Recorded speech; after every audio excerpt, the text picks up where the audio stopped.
Okay, everybody, good afternoon. Hope you guys are doing well today. And we've got some comments from Mike Macdonald. He just did his press conference earlier, about not even an hour ago as of the recording of this video. And I figured we'd go ahead and check in on what he had to say, even though we already have the injury reports from yesterday. We have a pretty good idea of what's going to be going down tomorrow night, but I thought it would be a good idea to take a look and see what Macdonald had to say. Remember, Kubiak did say that he would not comment on the Darnold situation, and he would allow Macdonald to talk about that today. And while we did get comments from Darnold that probably made everybody feel a lot better yesterday, still worth checking in on what the head ball coach thinks. So we got this tweet from Brady Henderson on screen. You can see how many comments Mike Macdonald had about the Darnold stuff. So thought it'd be a good idea to go through it, just see if he has anything insightful or interesting to say here, and just see how we feel after hearing what Mike says. All right, everybody, before we go any further into the video, I want to take a minute to tell you guys about a wonderful app called Sleeper, a one-stop shop for all your sports needs. You can celebrate and chat about sports in real time with other users. You can get all kinds of scores, sports news, and sports alerts with blazing fast speed. And of course, you can play in fantasy leagues and win real money on picks contests. So enjoy sports with other people in a community. Download the Sleeper app today, and remember to use the promo code SBN, that is SBN, for up to a $100 match on your first deposit. And they also have a free $20 entry right now, no deposit required, so pair those two up. Terms and conditions do apply. See Sleeper's terms of use for details. Currently operational in over 25 states and growing.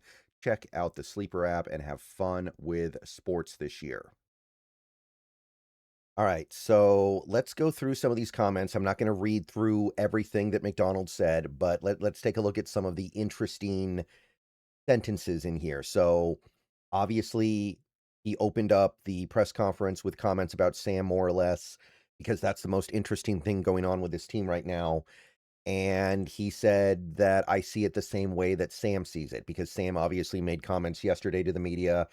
And what Macdonald basically said is, yeah, I see things the same way. We are listing him as questionable, but we're really optimistic he's going to be able to play. They're going through all the protocol. We'll test it out tomorrow and make the final decision, but we're optimistic he's going to play. If he doesn't, or at some point he doesn't, then Drew Lock is ready to go. And Drew Lock that's why he's here. He's doing a great job. So very vague, very non-committal, and definitely something that if you're a Seahawks fan is giving you something to think about. Now, I'll be perfectly honest here. This does kind of feel like something that the team is doing almost at this point to give the opponent something to think about as well, which, hey, everybody does it. I don't have any problem with the team doing it.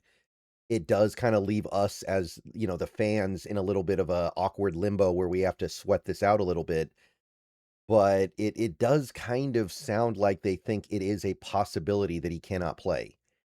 Based on the comments being made by Macdonald alone, it sounds like they think there is a non-zero chance. Did Darnold throw at all today? This was an interesting question. I think Greg Bell asked it. I'm not sure about that, though. Basically, Macdonald dodged the question on if Darnold threw today. He said it's a walkthrough tempo, so it's just part of our plan right now on how we handled today, which is basically saying I got no answer to your question. So when I hear that, it there's a couple different ways to read that, right? There's a couple different ways to hear that comment and process it. It sounds like on one hand, maybe he's kind of avoiding it because it's a bad answer that he could give, or he just doesn't want to give anything away. And from what we know about Macdonald, he really doesn't want to give anything away. So I think that's probably what it is. But it is worth noting that he did not say that Darnold threw today. So he's leaving the door open for people to have questions, and I'm sure some people will. Next question was, is there any thought that the injury could limit Darnold Saturday? It's a possibility. I think he's confident that he's going to be able to do his thing at 100%, and we are too. With these things, something could change between now and then, or something could happen in game, so we just kind of have to roll with it. So again, very vague, very non-committal, not willing to promise anything, not willing to offer up anything definitive, and this is just the Mike Macdonald way. I think most coaches are probably like this. I think most coaches are willing to drop misleading information or at the very least vague information whenever they can get away with it. So I'm not faulting it. But unfortunately, as you go through these comments, you kind of start to learn that, yeah, we're not going to get anything about out of Macdonald, and we're not going to know what's up until game time. Is it something he could play through despite being limited? Macdonald commented, I don't want to put numbers on it. I don't think we would put him out there if he couldn't do his job. He's going to be able to go do his job. So again, not really committing to anything there. But this is an interesting element here, right? What if he can play, but he can't play particularly well? What if it's like when Russell Wilson had the busted finger against back in 2021, and he couldn't really throw the ball, but we still had him play, and Russ still wanted to play, and it was just one of those things where it kind of felt like we were just wasting time? Like, what would happen in that situation? Hopefully, we would put Drew Lock out there because I do think that you can win this game with Drew Lock. With the way this defense is playing, with the way the running game is working, and with the fact that Drew Lock does have a big arm that can at least get the ball down the field, you can win this game with Drew Lock if you have to. I don't want to, and I hope it doesn't come to that, but you can win this game. When Darnold felt something in his oblique, did he take himself out of practice, or was it a joint decision? Not sure on the order of communication, but he felt it, and we decided out of caution to go treat him up. Was he better today? He says he feels better, but you talk to him. He's confident that he's going to be able to play. We feel the same way. So, not really anything different from what Darnold said yesterday, really. So, at the end of the day, I don't think we should feel any differently about this now than we did yesterday. Just accept that Macdonald is going to be kind of general and vague and try to give the Niners as much to think about as possible. And we're just going to have to wait for kickoff. There's nothing else to do. So while I wish that he could say something that would make us all feel 100% great, at the same time, there's probably a reason why he's not letting us feel 100% great, because that would involve giving out information that he doesn't want the other team to have. Now, it wasn't just about Sam Darnold at this press conference. There were a couple other things mentioned. One thing that I did not talk about in yesterday's injury report video, because this was changed after I made that video, Seattle did retroactively place 2 players as out for tomorrow's game, Elijah Arroyo and Chaz Surratt. Now, Surratt doesn't really matter that much. He's like the 5th linebacker on this team. He plays a little bit of special teams, and that's it. So that one doesn't really matter. Arroyo, though, might matter a little bit because he does play when he's healthy, at least a little, and he had been practicing for a couple weeks, including 3 straight days of full participation today. So the general belief was that he could have been activated, but they decided not to. So Macdonald was asked about Arroyo specifically, and he seemed to kind of indicate that that is the case. It's some roster things, and just how we want to manage it is the easy way to put it. Making sure we're deep enough at certain spots. Guys have done a great job. They're ready to go if need be. Couldn't work it out this week. So when I read that, what I read is he's healthy, but we don't have room for him right now.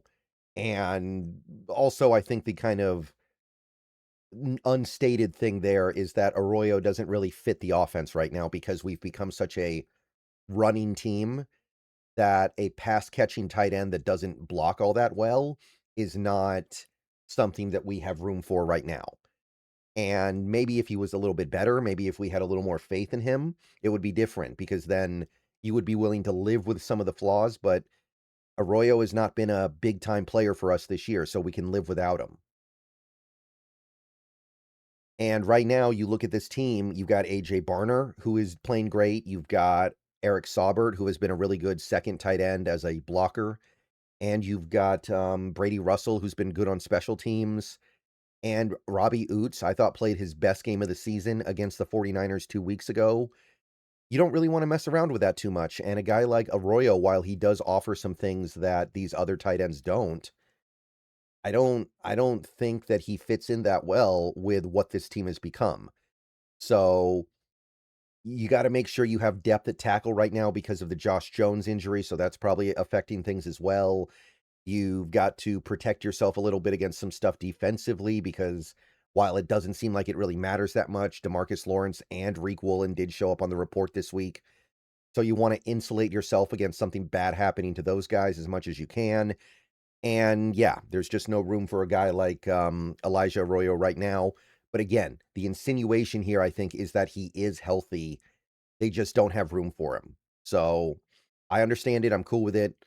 I'm not a huge Elijah Arroyo fan. I do like the idea of having at least one tight end that can be a downfield threat and somebody who's like really athletic, but doesn't look like it's going to be in the cards right now, and I'm cool with it. Okay, so that was the Arroyo thing. Just wanted to cover that a little bit because some people were asking if he's going to play tomorrow. He is not. And I don't know if we'll see him again this postseason, to be perfectly honest. Remember, he is a rookie. This team might not trust him right now. Okay, final thing. We did get a little bit of information from Macdonald about the Charles Cross situation because some of you guys may have forgotten about this because the Sam Darnold thing kind of swept us all up in a sea of questions. And we kind of forgot about the Charles Cross part where he was a full participant on Tuesday, and then Wednesday he showed up as limited with a new knee injury.